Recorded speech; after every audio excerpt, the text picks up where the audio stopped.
Welcome to the Yale Alumni Nonprofit Alliance webinar series. My name is Deja Moore, and I'm a YANA board member. Today, we'll be hearing from Dr. Cheryl Grills on diversity, equity, and inclusion. But before we dive in, I want to tell you a little bit more about YANA. About 66% of the Yale community participates in nonprofit and social good work, whether it's employees, directors, board members, donors, or volunteers. YANA believes that that number can be 100%. And to achieve that goal, we convene and connect leaders in the nonprofit world so that we can solve problems, provide support, and celebrate achievements together. We're currently in the middle of a fundraising campaign for the YANA Dwight Hall Fellowship, which is a summer fellowship that supports students who do nonprofit work during their time at Yale. I myself was a fellow in 2018 and have learned a great deal from the YANA community. I encourage you all to visit YaleNonprofitAlliance.org to learn more about YANA and support our work. Today, we're thrilled to hear from Dr. Grills on an issue that's so close to the mission and work of YANA. Dr. Grills is a professor of psychology at Loyola Marymount University and a distinguished member of the Yale Alumni Task Force on Diversity, Equity, and Inclusion. And I'll let you take it away, Dr. Grills. Thank you. Let me share my screen. Okay. Deja, are you able to see it okay? I don't see your screen yet. You don't see, okay. Let's see. There we go. Okay, and you're seeing just the one slide, yes? Yes. Okay, perfect. Good morning or afternoon, everyone, depending on where in the world you are. It is my pleasure to be with you today and to talk about the issue of diversity, equity, and inclusion for YANA. One of the things that I really wanted to share is that when it comes to issues of diversity, equity, and inclusion, these are global issues that have roots that go back as far as at least 600 years with respect to at least matters of race. And we waste no time inculcating these attitudes and perspectives that go along with issues of race in our children. I actually wanted to share with you a 2017 study of racial attitudes of preschoolers and adults that was done by Kian and colleagues. And what they did was two studies that examined the implicit and explicit attitudes of preschoolers within racially homogeneous societies in Asia and Africa. In the first study with Chinese 3 to 5-year-olds, they found that preschoolers had implicit own race biases as early as the age of 3. And even though all Chinese participants implicitly preferred Chinese faces to other faces, both the Chinese children and adults showed more positive implicit attitudes toward white faces than black faces. Although it was more pronounced for adults, it was present in 3-year-olds. A second study they did used the same stimuli and procedure as the first, but they studied black preschoolers and adults from Cameroon in West Africa. And the results there showed that 3 to 5-year-olds had an implicit preference for their own race faces. However, the adults preferred other race faces and showed an implicit bias toward both Chinese and white faces compared to black faces. In other words, when we're talking about issues of diversity, equity, and inclusion, they're against the backdrop of very, very gnarly issues related to racism and race and all the other isms. And it starts early. It's been in place for generations, and we're wired in some respects to gravitate toward group biases. So diversity, what is it? Very quickly, any dimension that can be used to differentiate groups and people from one another. It involves, hopefully, respect for and appreciation of differences in ethnicity, gender, age, national origin, disability, sexual orientation and gender identity, education, and religion.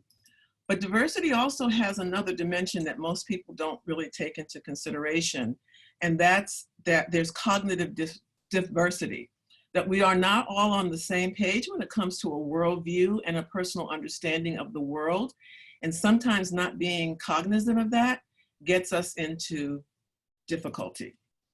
Now, when it comes to inclusion, that's a state of being valued, respected, safe, and supported, and actually ultimately able to do and be your personal best.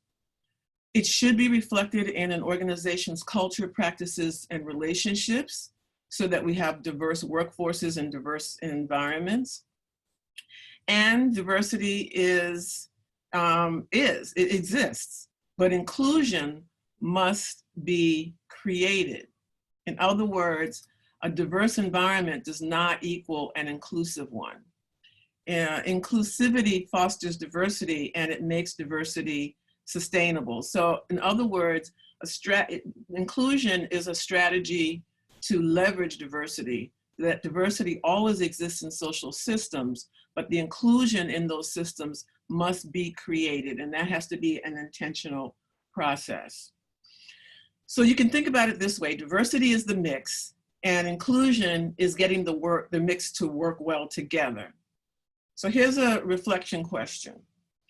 What is the commitment to diversity and inclusion in your work, in your work environment, in your social group, in your faith group, in the organizational spaces that you operate in, and even in your own family? In other words, I'm going to suggest that the way we have to do this work is going to require a considerable amount of self-reflection and individual work. So going on with the definitions, what about equity? So this is a common illustration of equity, right? You've got equality, you've got equity, and you've got then the reality. This is a very, very problematic illustration. Many people don't like it anymore. As the one group, cultural organizing, says, if we begin with the metaphor of the fence, this would require making clear that the reason some people have more difficulty seeing than others is not because of their height, but because of the context around them. So another big problem with this illustration is that it really operates from a deficit model.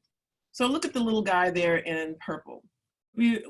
He's already made to be smaller than everyone else. And then you've got to do something to make up for his height, quote unquote, deficit. And that's not a good way to kind of start off trying to talk about the issue of equity. So people have described equity as the quality of fairness and impartiality. People challenge that equity graphic, given this definition of fairness and impartiality. And the metaphor is actually a great example, again, of deficit thinking, an ideology that blames victims of oppression for their own situation. So people came up with a new version, and in the new version, you see some alterations to the fence. I don't know why my phone just must keep on ringing, but you see alterations to the fence, but you still see some problematics. So in this image, some people are standing on lower ground. That's a metaphor for perhaps historical oppression. And they're trying to see over a higher fence, perhaps a metaphor for present day systems of oppression. And then they put a hole in the fence right there with the guy in yellow, or the person in yellow. And that perhaps is to symbolize the creative and often subversive ways that people find to work around systems that are inequitable and to get their needs met. But there's still a problem with that new version. Nothing is being done here to address a glaring issue, starting with the fence itself. So, another thought on the matter, perhaps with this new graphic that came out, so people are struggling with this, which is okay. We need to actually try to engage with the issues and struggle with and dialogue about and come to a deeper understanding. So another version involved the concept of justice, and it said, let's tear down the fence. And so I was actually talking about these illustrations, and I was trying to make a point about all of these variations on the theme. And it was actually with Yaleys at one of the Yale Alumni Association leadership gatherings, and I was talking about diversity, equity, and inclusion. And one of the Yale alums took a picture of me and did some graphic work on it. And this is what he said. This is what he was taking away. He said, how about we buy these folks some season tickets? And he thought that that was my kind of way of kind of concluding the narrative on this issue. But actually, that wasn't my full message. Buying folks season tickets isn't an answer. My real suggestion was, how about we create the conditions where people have the wherewithal to buy their own tickets? Now we're getting to equity. It's not about handouts or charity. But still, what's missing in these definitions? Something quite vital. One of the things we can think about is equity as a conversation. And the Mayer Memorial Trust and Northwest Health Foundation, they had similar concerns about how we were depicting, or how the world was depicting, equity. And so they launched the Equity Illustrated contest. And they asked people in Oregon who are artists to take up the challenge. And one young woman, Salome Chimuku, rejected the simple metaphoric approach altogether. She said, equity isn't about watching baseball. It's more like a home and a human right. And she offered a series of cartoon portraits of friends with quotes from each illustrating different aspects of equity. And the result was that equity really is about a quality conversation. And I put the link down here at the bottom because I would encourage you, if you go to that link, you'll actually see the illustrations that Chimuku came up with. And it's very interesting. But still, what's missing? I still found myself saying, we're still not quite there. And actually, it was Baldwin, James Baldwin, who helped me to understand what was missing. And it was in a very simple statement he made. James Baldwin said, the American ideal of progress is measured by how fast I become white. So we have to deal with the mindset of race and racism that has a number of narratives embedded in it that actually undermine our work around diversity, equity, and inclusion if we don't deconstruct and disengage from that mindset. In the emotional emancipation circles, we talk about it as the mindset of white superiority and Black inferiority. But it extends far beyond that, because the racial hierarchy that was started several hundred years ago is still very, very much in place and operating in the nooks and crannies of our minds, and in some instances in the very forefront of our mind. So when we're talking about diversity, equity, and inclusion, I argue it's a multi-layered, interconnected process. And we've got to understand that any strategy has to understand all the layers and how they are interconnected, and how whatever it is you're doing is appreciating that. So first, there's the internal, which is at the very core of it all, the self. We've got to, if we're dealing with DEI, we've got to deal with implicit bias, and we've got to deal with the fact that we don't know a lot. We have not been told the truth about the history in the American society. We don't know a lot about the realities of, and the histories of, and the cultures of different ethnocultural groups. We've got to understand that there's an interpersonal component to this. It's about person to person. We've got to have experiences with people who are different from us, who are outside of our general patterns of social relationships. We've got to have more exposure. Then there's an institutional level. What's going on in our businesses, our agencies, our foundations, our organizations in terms of the practices and procedures, how we do outreach to promote diversity, equity, and inclusion, how our mission is or is not aligned, and what do the basic leadership demographics look like? You know, if there is no diversity there, if there's not equity there, if there's not inclusion, if it's not an inclusive representative leadership, then there's a disconnect if you say that you're trying to promote that. And then there's the structural component. That's the societal level. We have policies, we have laws, we have distribution of resources, we have historical forces that all operate to reinforce the mindset that underlies the fact that we have issues with diversity, equity, and inclusion. And so what I'm going to do is try to touch on a few of these to give you some ideas about how to understand this and how to work with it. So in terms of the internal piece of the puzzle, the implicit bias, what is that? A habitual response. It's habits of mind, right? They're lifelong, multi-generational bombardments of stereotypical messages that reinforce ways of looking at difference as deficit, negative, bad, or something of that ilk. It operates outside of our conscious awareness. It is, because it is unconscious, it is also automatic, and it relies on associations that we form over time. In other words, our brains take over. We're not even necessarily engaged in the process, but we can be. It forms toward groups of people informed by what we see in the media, our background, our life experiences, and it reflects how we internalize messages about our society rather than our intent. I may intend one thing, but internally, my brain, my attitudes following my brain are giving a different kind of set of narratives.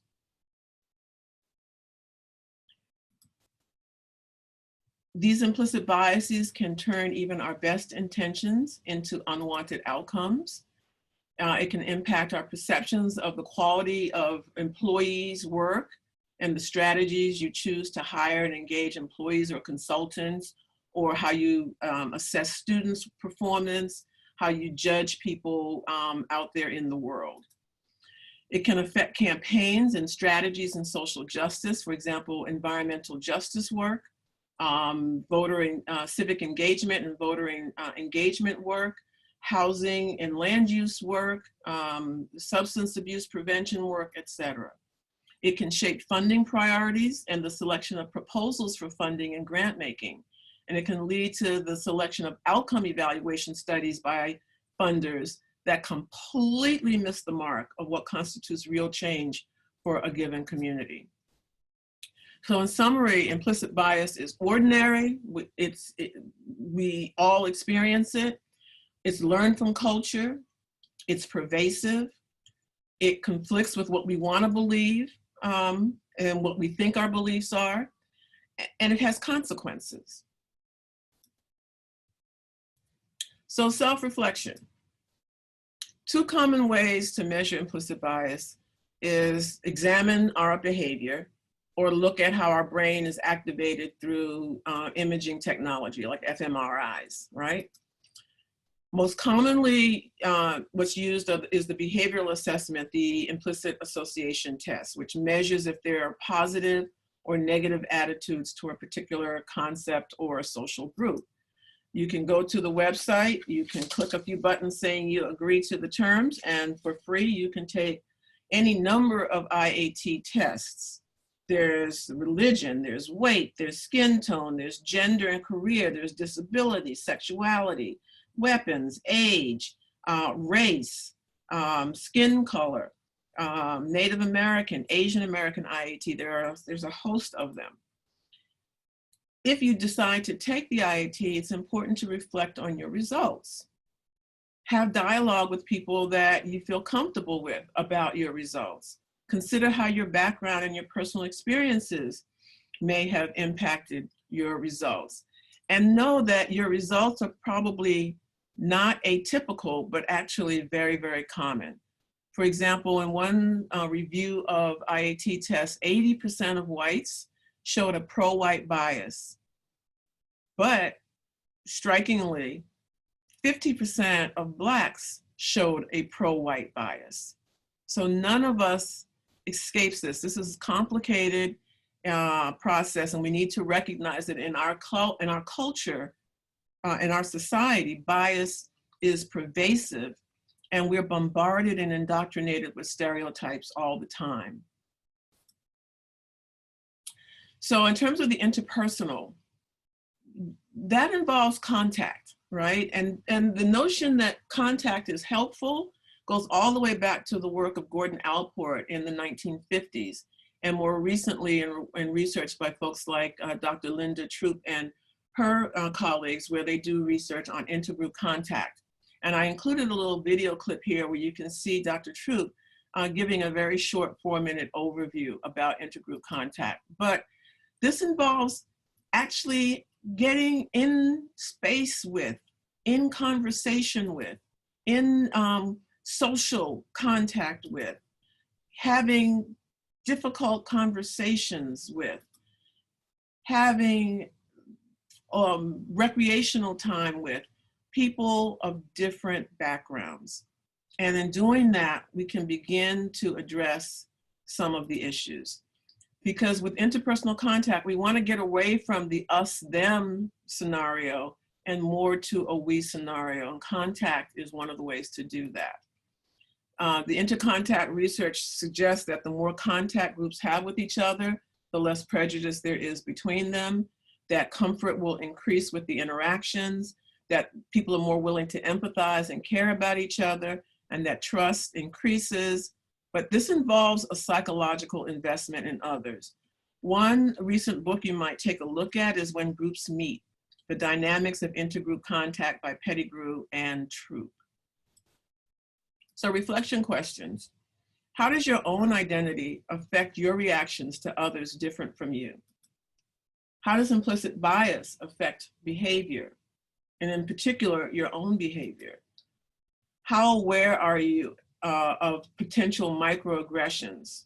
And there's a resource you can read about microaggressions, a book by Daryl Sue called Microaggressions in Everyday Life, Race, Gender, and Sexual Orientation. And one of the things I like about the book is that it gives you concrete examples of what microaggressions look like for different groups, not just around race, but around gender and gender identity and sexual orientation, et cetera.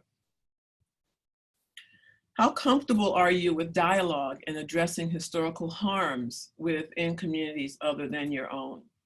How willing are you to make mistakes and have imperfect conversations? Guess what? They're gonna be imperfect. There is no roadmap for this. As a society, we put more energy into making sure we don't have the conversation, so that now when we realize we need to and we must have the conversations, we are ill-equipped. So it's going to be a trial and error, 2 steps forward, 1 step back kind of process. To what extent are you open to being uncomfortable in the service of promoting healthy human relations? And one quick resource I want to share with you on this notion of contact is to, if you go back to the video and then just screenshot this little table and fill it out. And so what you're basically doing is saying, in my environment, my coworkers are, first you fill out your own, but my coworkers are, and then what's their gender, race, ethnicity, sexuality, ability, religion, veteran status. And at the end of the day, there's a lot you can actually do with this, but I'm just going to lift up 1 or 2 things. First of all, do you in fact see that your world has a lot of diversity in it or not? That in and of itself is information. Then you'll also see that you're going to have difficulty answering some of those categories, because not all dimensions of some of yourself or a person is immediately visible. Then you're going to also say, but they're there, this and they're that. And so then that raises issues of intersectionality, so that we can begin to appreciate the richness of what goes into a person's identity. So there are a lot of examples of people trying to do this intergroup contact work. For example, the National Park Service did their Allies for Inclusion program, where they trained staff to be in dialogue, to be dialogue facilitators, and they used 60 to 90-minute monthly brown bags. And what they were trying to do is demonstrate the power of positive, sustained dialogue.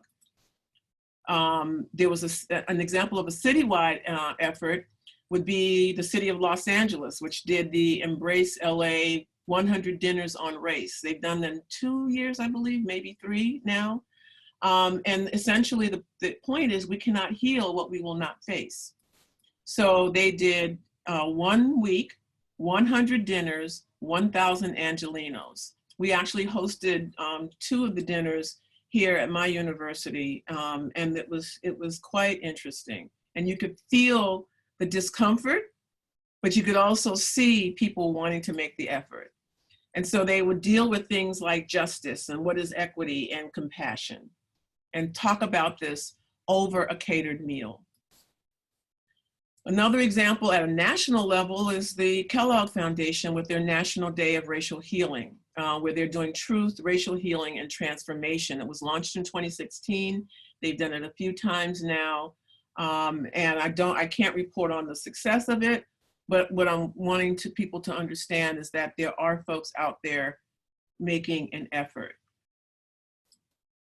Another example in terms of at the level of like an organization or association is the American Federation of State, City, and Municipal Employees. They had their Stronger Together campaign, where they trained 5% of their members to engage another 80%, one conversation at a time. Yet another example is people have done perspective taking, basically walking in the shoes of the other. So one example is Judge Bennett spent time in a solitary confinement cell to understand what are we actually doing to people when we put them in those conditions. When he was mayor of Newark, Senator Cory Booker lived on food stamps for a week to try to understand what is that experience really like. And some of the work that I and another Yale alum, Enola Ayer, do is through the Emotional Emancipation Circles, is what we call the Sawubona Experiential. This one has a profound impact on people as they stand in front of each other and look into each other's eyes. And over the course of about 8 to 10 minutes, they're guided through a meditative process with different people, but it's concentrated focus. And for the first time, people get the experience of actually being seen. And that gets to the point that, do others actually see me? And when they do, what do they see?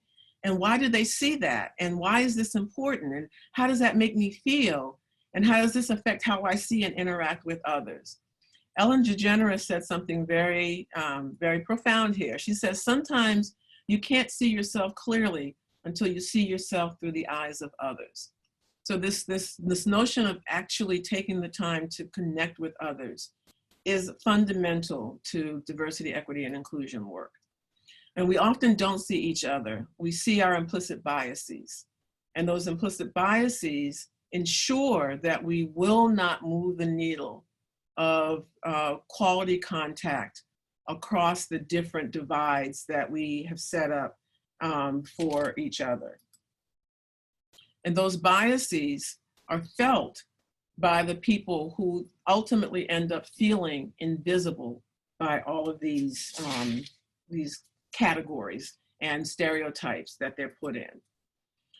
And it can be experienced as a million little microaggressions. Sometimes we think we're just asking a simple question, but what we're really doing is revealing some of our biases. And that is then creating forging a wider divide between ourselves and others. And then it's reinforced in media, like is illustrated in these 2 press releases, one from the Associated Press and the other from the AFP. Same situation, Hurricane Katrina, same day, same basic time. And what do you see? The Black person is looting and the white folks are finding. And you see it in the news, right? 3 University, Iowa wrestlers arrested, burglary charges pending, and they're in their best suits. They're in their class pictures. Coralville police arrest 4 in burglary investigation. They use for the brothers, the Black men, their mugshots. So this stuff is not going past our brain. Our brain is picking it up and it's reinforcing how we see things. So perception and perspective is very, very tricky. Some people will see half empty or half full. Some people will see 4, some people will see 3, and we'll argue to our last breath. But the truth of the matter is that your perception of me ultimately is a reflection of you. It's a reflection of your training, your conditioning, your exposure, et cetera. So if we're going to start dealing with these things, we have to realize that what we plan for, that nice smooth sailing to the finish line, is not the reality. The reality is more like the bottom portion of this picture. And so we have to plan, contact, anticipating hiccups. So now onto the institutional. That's what's going on with our agencies, our organizations, our foundations. What does your outreach look like? What do you actually do? How do you do it? Do you know what to do? For example, if I use my department here at Loyola Marymount University, we have done a series of faculty hires, and I was on most, if not all, of those committees. And at one point, faculty would say, well, we can't find any faculty of color for these entry-level assistant professor positions. Or, there's just not enough out there, or, we don't know how to access them. Well, they're out there. And if you check with other people, you'll find out how to access them. And we went from having a handful of applicants that reflected different racial, ethnocultural groups to having a large pool to work with. And that simply meant that the outreach had to go to where our people are at. So I reached out to the National Latinx Psychological Association. I reached out to the Asian American Psychological Association. I reached out to the Association of Black Psychologists. I reached out to the Society of Indian Psychologists. Up to that point, what we were doing was simply reaching out to the American Psychological Association, assuming that they're representative of all groups. Not the case. Mission, how does it reflect and invite diversity, equity, and inclusion? Leadership demographics, is there diversity? Does it reflect the constituency and the issue that it might be representing? And then your practices and procedures, do they include or exclude? Do they result in disproportionate outcomes? Do they force cultural assimilation at the expense of a person's identity? In other words, does it say that if you're going to be successful in our organization, you got to actually do what Baldwin said? The American ideal of progress is how fast I become white. And so then people have to actually deny aspects of their identity. We do an activity in the emotional emancipation circles called the de-blackening, what Black folks sometimes end up doing in order to succeed, in order to not make people feel uncomfortable, in order to fit in. So things that will not work for sure, try to suppress your stereotypes. That does not work. They're not going anywhere. And then try to just believe in, I'm objective. Even as a social scientist, I hate to hear my colleagues talk about, we do objective work. No, even in the realm of science, there's no objectivity. The nature of the questions we ask, the way we ask the questions, the methods we use reflect our particular biases. And we can undermine identity by doing something like trying to be colorblind. And there was an interesting study by Purdy Bonds and colleagues, where they presented participants with brochures for companies that they might work for. And the brochures differed in the messages that were put forth with regard to race. So there were 62 African-American professionals who were recruited from an African-American networking mixer in the San Francisco Bay Area. And so they were presented with these brochures with these different messages. There was a colorblind version and a diversity version. And neither condition was meant to be seen as racist. Both were meant to actually be seen as liberal with respect to issues of race. And then the participants were asked to rate the companies on a variety of dimensions, including trust and comfort with that company. And so in the colorblind condition, it had a stimulus like this. We train our diverse workforce to embrace their similarities. Your race, ethnicity, gender, and religion are immaterial as soon as you walk through our doors. The valuing diversity condition, it altered it and said, we believe that embracing our diversity enriches our culture. As soon as you walk through our doors, you'll appreciate the strength that we can derive from our diversity. And why does this matter? What they found was that the colorblind philosophy and approach was not found to be as safe or comfortable or trustworthy as the diversity position. And this matters because it's, when you go colorblind on people, it's tantamount to a thinly veiled excuse to maintain inequality and discrimination. There are some other studies I wanted to share, but I'm also mindful of time, so I'm going to go through these very quickly. Goodman outlined the cost of oppression to people, and the consequences are not just on people of color or people who reflect the different isms. There's a psychological cost, a social, spiritual, intellectual, and physical cost of oppression to members of the quote unquote dominant group. So we are all going to suffer in this process.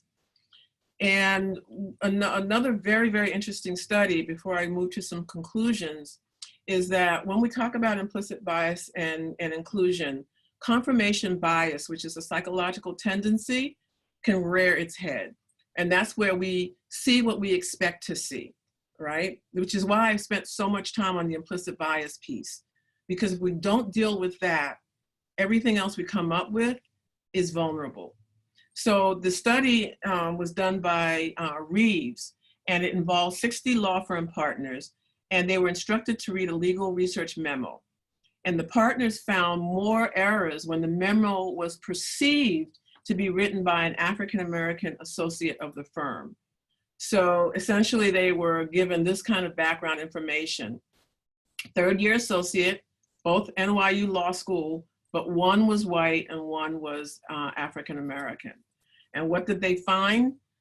Descriptions like the following. Now, mind you, some material that they read was identical. And so in one instance, the white person, generally a good writer, but needs to work on, blah, blah, blah, blah, blah, versus the African-American needs lots of work. The white person has potential. The Black person can't believe he went to NYU. White person, good analytical skills. The Black person, average at best.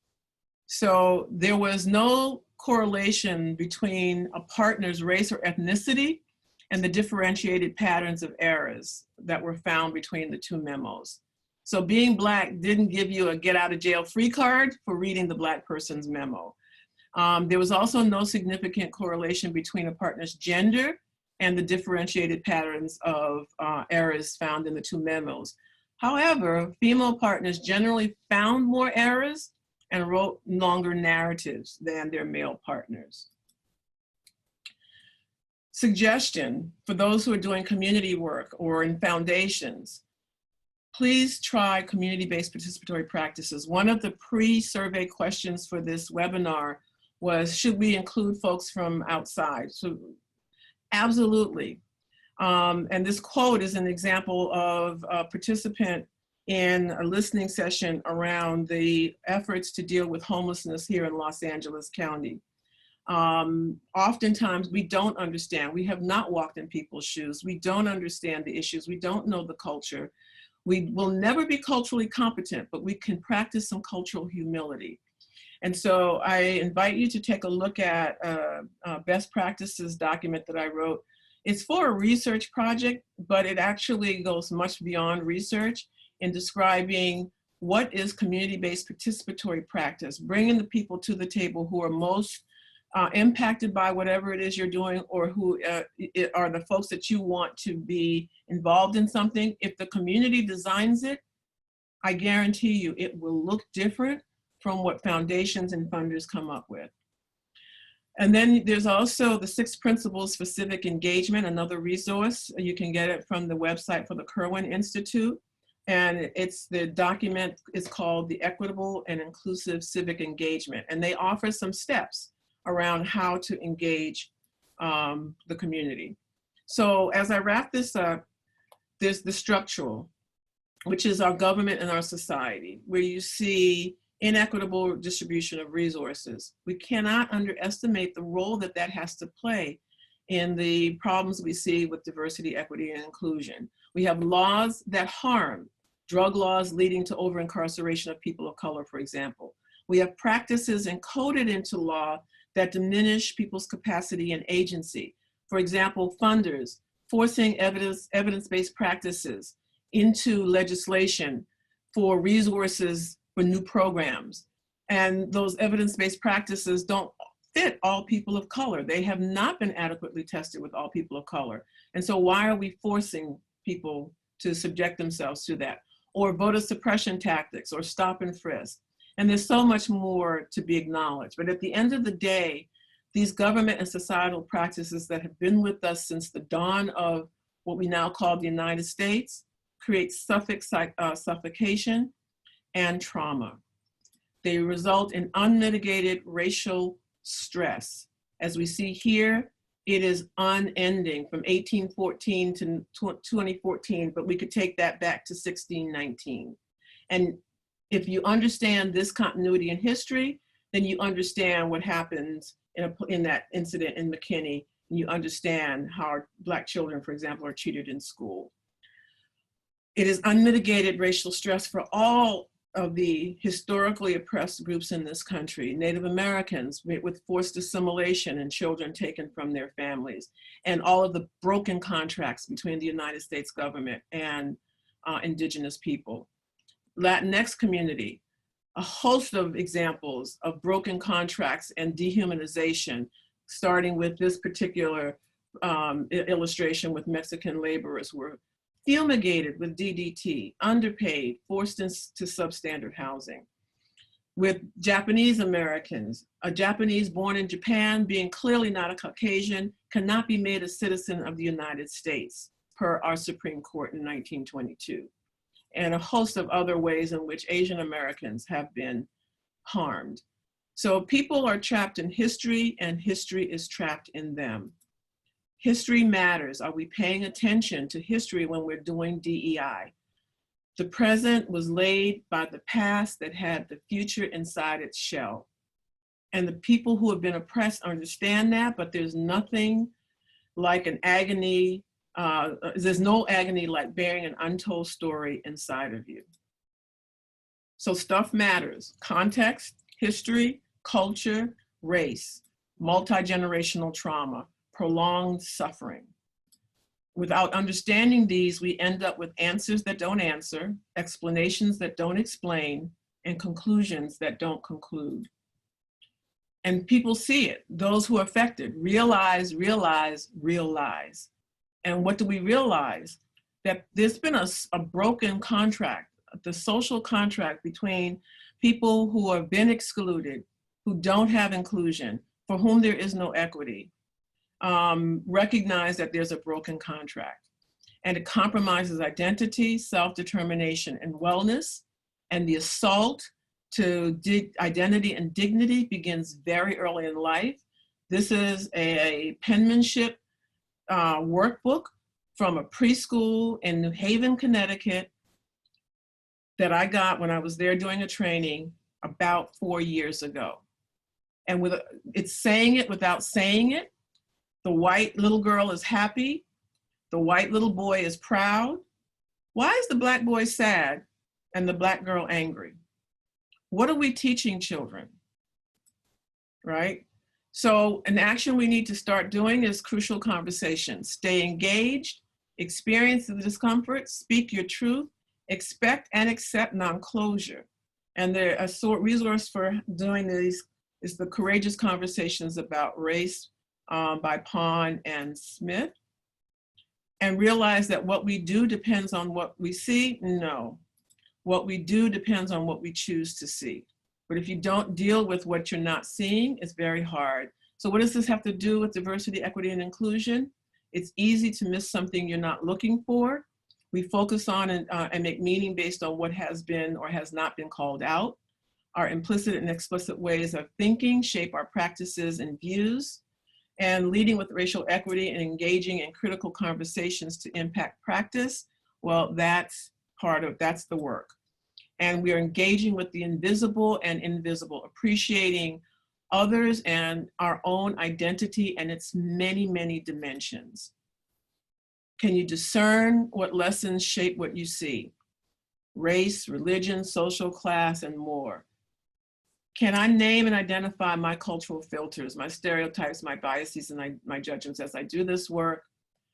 And as the African proverb says, if you want to go quickly, go alone. If you want to go far, go together. Find like-minded organizations like all of these that were part of and signed on to within our lifetime. And that was the name of an organization that no longer exists, but they were really working hard to dismantle racism within our lifetime. It took generations to get here, but we can't wait for generations to end it. Thank you. So I'm going to try to see if I can see the chats. And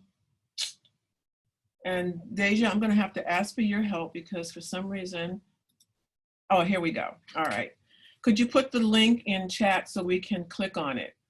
I can try with the time that we have left.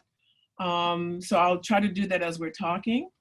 And then please remind later about Chimuku's cartoons link. I think those links that those messages are referring to were already shared. Oh, good. Oh, okay. Thank you. Yeah, I believe if you go to the Q&A tab, you'll see one question we have unanswered here, and then others from the pre-webinar. Okay. Survey. So the question is, how do you check for inequality in social economic background when everybody wears the same clothes? I'm not sure I fully understand that question. So maybe you can break it down for me a little bit more and then I'll come back to it. And then what are your thoughts on concepts like the Rooney Rule for hiring for more diversity in a company? So I'm not really familiar with the Rooney Rule. You'd have to tell me, like, give me a point or two about it, and then I can try to respond to that. I tend to work more like in academic settings, and so I'm not always on top of, you know, what's happening in different venues. And then someone asked if they could get a copy of the PowerPoint, and I can definitely make that available. I'll send it to YANA so folks can get it. The NFL policy to interview people of color for coaching positions. Okay, so that's the Rooney Rule. The policy to interview people of color for head coaching positions. I mean, on the face of it, it sounds absolutely fine. There is a problem with lack of diversity in head coaching positions. But the devil is in the details for what they mean by, you know, what they have stated in their policy. So yeah, so it's, I still can't really respond to or give any kind of intelligent comment on the Rooney Rule. May we have the various recommendations for follow-up, the 4-minute video resources, etc.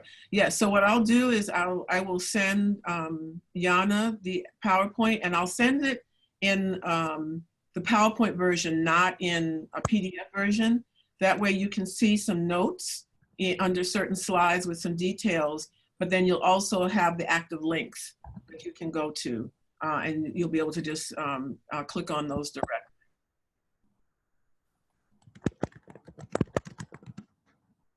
Other questions?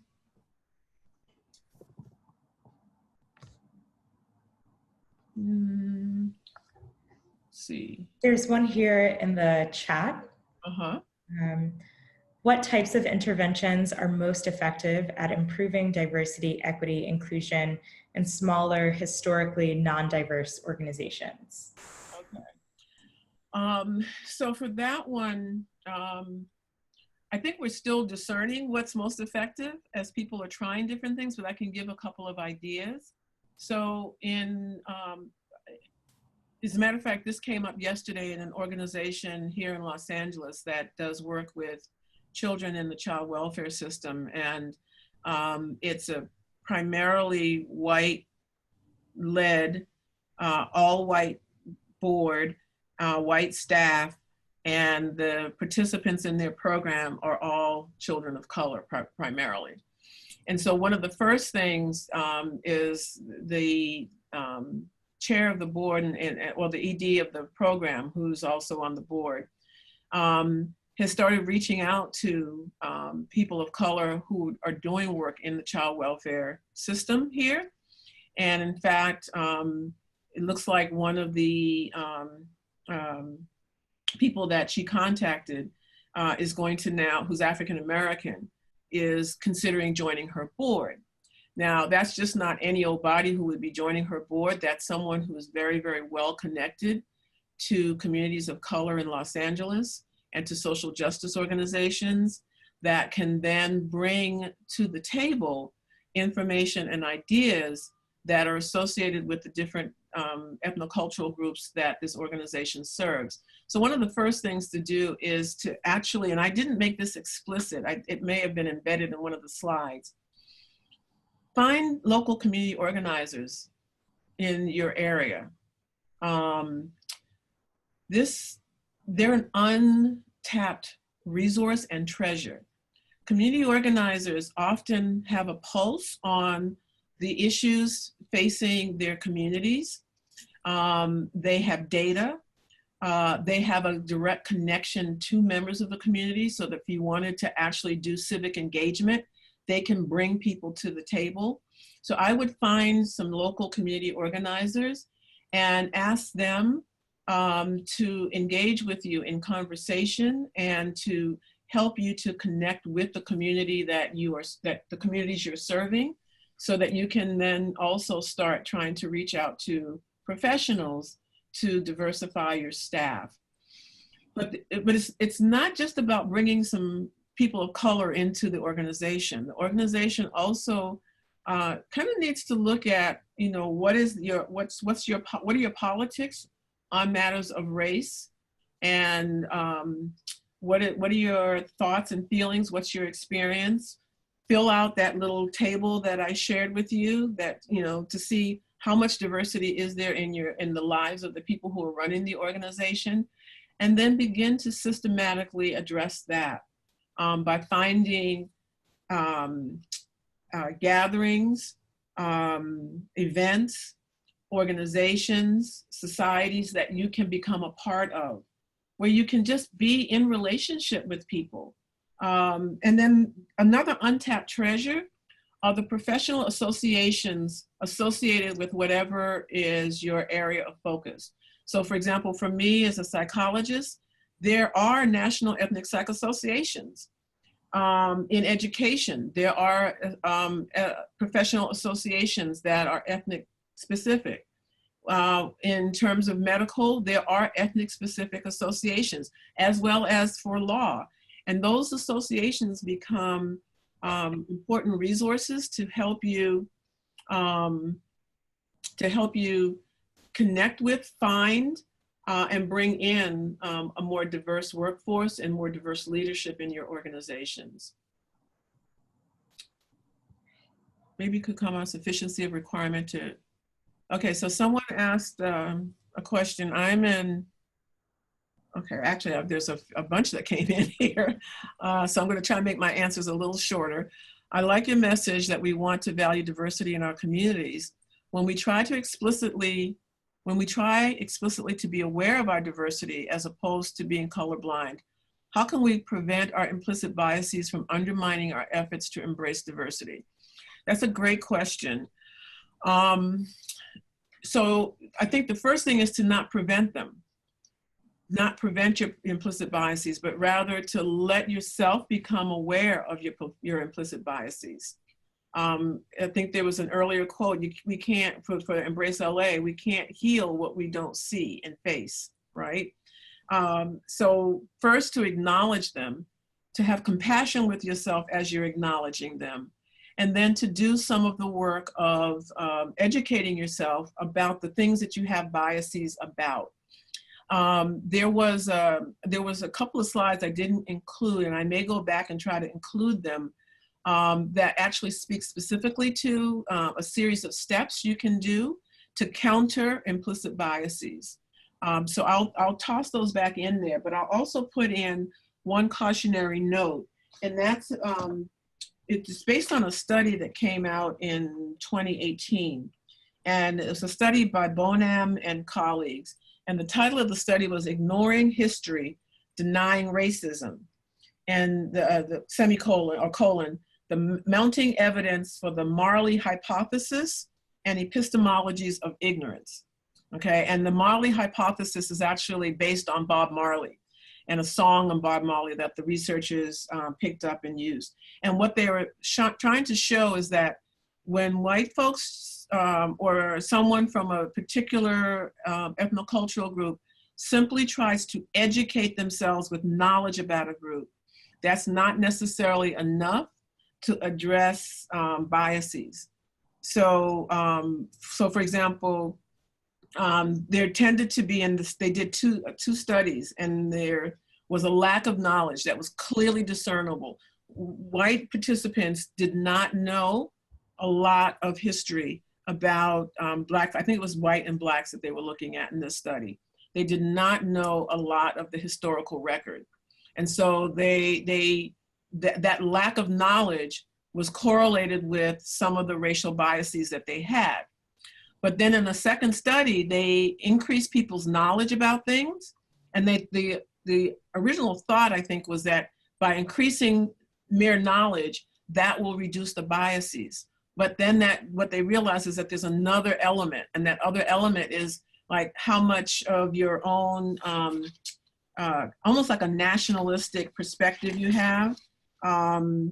The extent, I'm trying to look and see what the exact words that they use, but the higher your groups, your esteem for your group, and you holding up the, for lack of a better word, the supremacy of your group, the more difficult it is to work on the biases and to see a shift in the biases. So there's some things that you can kind of take a look at with regard to that.